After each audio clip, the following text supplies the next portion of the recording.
नमस्कार. सादर करत आहोत ठाणे वार्ता. ठळक घडामोडी. बदलापूर अत्याचार प्रकरणी राष्ट्रीय बाल अधिकार संरक्षण आयोगाकडून चौकशी. OTT प्लॅटफॉर्मवर दाखविल्या जाणाऱ्या अश्लील वेब सिरीजला पायबंद घालण्यात यावा. आणि बदलापूर प्रकरणात कल्याण GRP पोलिसांनी आणखी 10 आंदोलनकर्त्यांना केले अटक. या आणि इतर घडामोडी विस्तृतपणे पण काही क्षणातच. आमच्या फेसबुक पेज तसंच YouTube चॅनल आणि संकेतस्थळाला सबस्क्राईब करायला विसरू नका. ठाणे वार्ता पहा श्रीस्थानक वाहिनीवर. आता सकाळी 9:15 पासून रात्री 9:15 पर्यंत ठाणे वार्ता, ठाण्यातील पहिलं दृकश्राव्य माध्यम. ठाणे वार्ता आणि श्रीस्थानक वाहिनीचं लाईव्ह स्ट्रीमिंग. ठाणेवार्ता.com वरील लाईव्ह स्ट्रीमवर क्लिक करा आणि अगदी मोबाईलवरही ठाणे वार्ता श्रीस्थानक वाहिनीचा आनंद लुटा.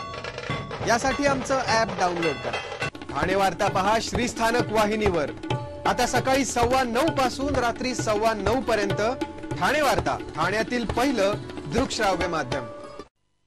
आपण पाहत आहात श्री भूमिपुत्रांना 12.5% योजनेअंतर्गत भूखंडांचे वाटप करण्यासाठी टाळाटाळ करणाऱ्या सिडकोने सत्ताधाऱ्यांच्या दबावाखाली ऐरोलीतील 70 एकरचा भूखंड एका बड्या उद्योगपतीला देण्याचा घाट घातलाय. या विरोधात जाब विचारण्यासाठी शिवसेना ठाकरे गटातर्फे शिवसेना नेते राजन विचारे यांच्या नेतृत्वाखाली सिडको व्यवस्थापकीय संचालक विजय सिंघल यांची भेट घेण्यात आली. भूखंड लाटायचे राहिले म्हणून निवडणुका पुढे ढकलल्या का असा सवाल विचारत सिडकोने केंद्र आणि राज्य सरकारच्या दबावाला बळी पडून हे भूखंड लाडक्या बिल्डराच्या घशात घालू नये, अन्यथा तीव्र आंदोलन छेडले जाईल असा इशारा यावेळी राजन विचारे यांनी सिडकोला दिला आहे. बदलापूर अत्याचार प्रकरणी राष्ट्रीय बाल अधिकार संरक्षण आयोगाकडून चौकशी करण्यात आली आहे. आयोगाच्या अध्यक्षा रुपाली बेनर्जी सिंग यांच्याकडून 6 तास चौकशी करण्यात आली आहे. शाळेचा मुख्याध्यापिका, शिक्षिका, शिक्षण विभागाचे अधिकारी यांची चौकशी करण्यात आली आहे. बदलापुरातील चिमुकल्या मुलीवर झालेला अत्याचार प्रकरणी राष्ट्रीय बाल अधिकार संरक्षण आयोगाकडून आज चौकशी करण्यात आली. OTT प्लॅटफॉर्मवर दाखविल्या जाणाऱ्या अश्लील वेब सिरीजला पायबंद घालण्यात यावा. त्यावर दाखविले जाणारे अतिरंजित, भडक, शिवराळ भाषा, नात्यांचा अनादर, पाशवी क्रूरता हे सर्वच गुन्हेगारीला प्रोत्साहित करणारे आहेत. त्यामुळे अशा वेबसिरीज आणि चित्रपटांवर नियंत्रण आणि सेन्सॉर ठेवण्यासाठी केंद्रीय माहिती प्रसारण मंत्री अश्विनी वैष्णव यांना महाराष्ट्र नवनिर्माण सेनेकडून पत्र देण्यात आले आहे. तसेच राज्यातील 48 खासदारांनाही यावर संसदेमध्ये आवाज उठविण्यासाठी पत्र दिल्याची माहिती महाराष्ट्र नवनिर्माण सेनेचे ठाणे पालघर अध्यक्ष अविनाश जाधव यांनी दिली आहे. कल्याणमध्ये वाढत्या लैंगिक अत्याचार घटनांच्या निषेधार्थ आंदोलन. वाढत्या लैंगिक अत्याचार घटनांचा निषेध नोंदविण्यासाठी कल्याणमध्ये भव्य निषेध मोर्चा काढण्यात आला होता. मोर्चामध्ये सर्व कल्याणमधील नागरिक, शाळकरी, विद्यार्थी मोठ्या प्रमाणात सहभागी झाले होते. लैंगिक अत्याचाराच्या घटनांमधील आरोपींना फाशीची शिक्षा देण्याची यावेळी आंदोलकांनी मागणी केली आहे. यावेळी नागरिकांकडून जोरदार घोषणाबाजी करत निषेध नोंदवण्यात आला आहे. बदलापूर प्रकरणात अजून 9 आरोपींना कल्याण रेल्वे कोर्टात केले हजर. बदलापूर प्रकरणात कल्याण GRP पोलिसांनी आणखी 10 आंदोलनकर्त्यांना अटक केले होते. यामध्ये एका महिला आंदोलकाला देखील अटक केली आहे. आज 9 आरोपींना कल्याण रेल्वे कोर्टात हजर करण्यात आले. त्यांच्यावर मागच्या वेळी लावण्यात आलेले सेक्शन लावले आहे. उल्हासनगर व कल्याणचे सर्व वकील एकत्र मिळून जामीन दाखल करणार. स्थानक वाहिनी, ठाणे जिल्ह्याचं मुख्य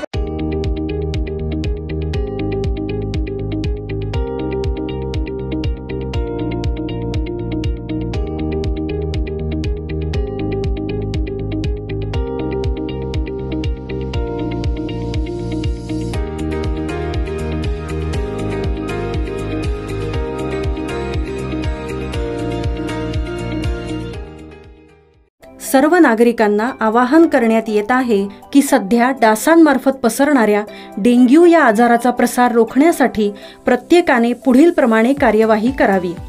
डेंग्यू आजार एडिस इजिप्ती हा डास चावल्याने होतो.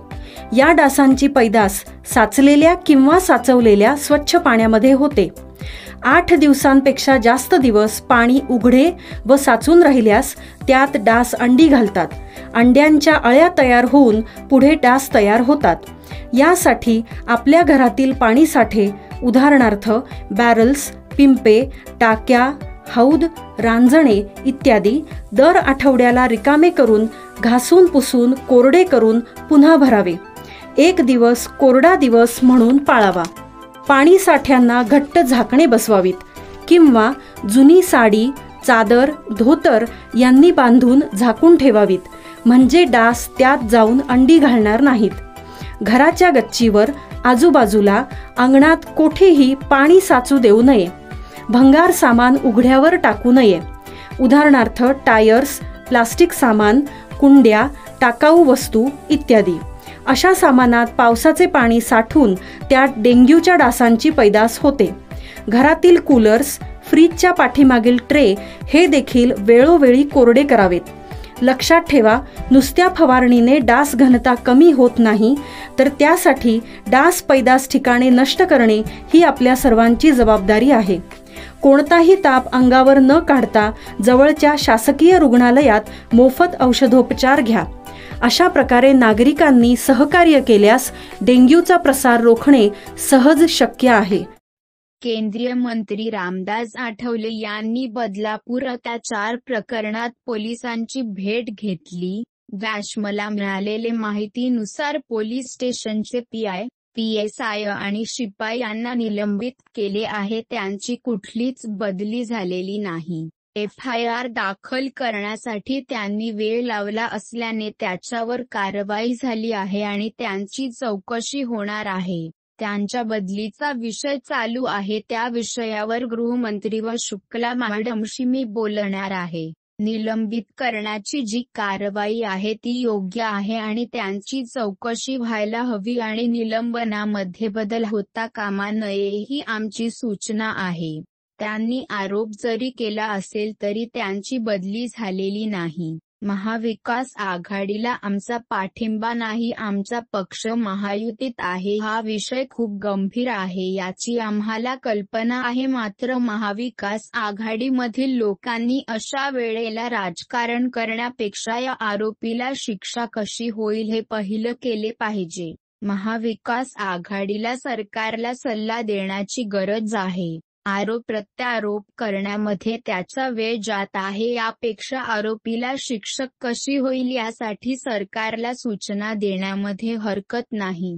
या घटना घडतात त्या दुर्दैवी आहेत आणि अशा घटना घडू नयेत यासाठी सरकारसोबत अनेक कार्यकर्ते व जनतेने सहकार्य केले पाहिजे, मात्र अशा लोकांवर बहिष्कार टाकला पाहिजे. आई वडिलांनी आपल्या मुलाकडे लक्ष देणे गरजेचे आहे.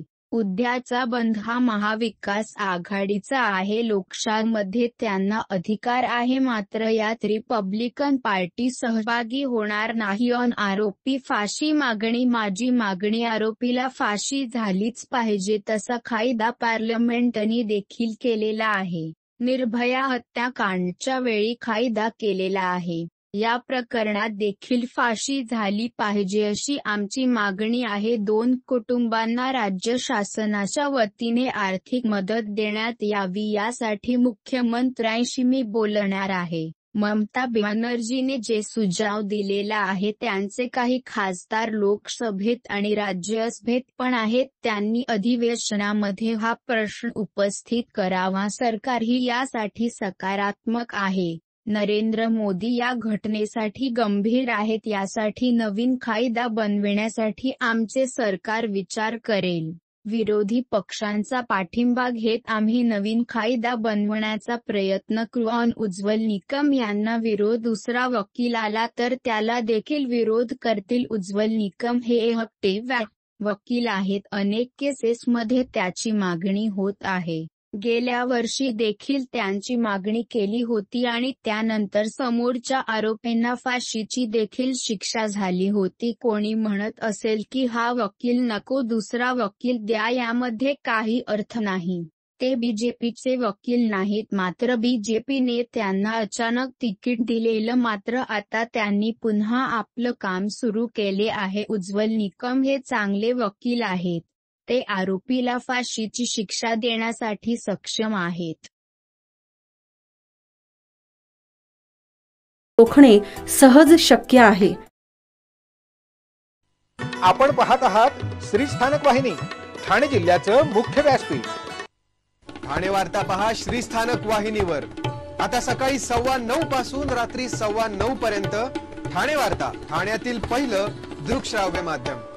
ठाणे वार्ता आणि श्री स्थानक वाहिनीचं लाईव्ह स्ट्रीमिंग ठाणेवार्ता.com वरील लाईव्ह स्ट्रीमवर क्लिक करा आणि अगदी मोबाईलवरही ठाणे वार्ता श्री स्थानक वाहिनीचा आनंद लुटा. यासाठी आमचं ॲप डाउनलोड करा. ठाणे वार्ता पहा श्री स्थानक वाहिनीवर. आता सकाळी 9:15 पासून रात्री 9:15 पर्यंत ठाणे वार्ता, ठाण्यातील पहिलं दृकश्राव्य माध्यम. आपण पाहत आहात श्री स्थानक वाहिनी, ठाणे जिल्ह्याचं मुख्य. आपण आपले कार्यक्रम अथवा बातम्या आम्हाला ठाणेवार्ता@gmail.com या आमच्या ईमेलवर कळवू शकता. ठळक घडामोडी शेवटी पुन्हा एकदा. बदलापूर अत्याचार प्रकरणी राष्ट्रीय बाल अधिकार संरक्षण आयोगाकडून चौकशी. OTT प्लॅटफॉर्मवर दाखविल्या जाणाऱ्या अश्लील वेब सिरीजला पायबंद घालण्यात यावा. आणि बदलापूर प्रकरणात कल्याण GRP पोलिसांनी आणखी 10 आंदोलनकर्त्यांना केले अटक.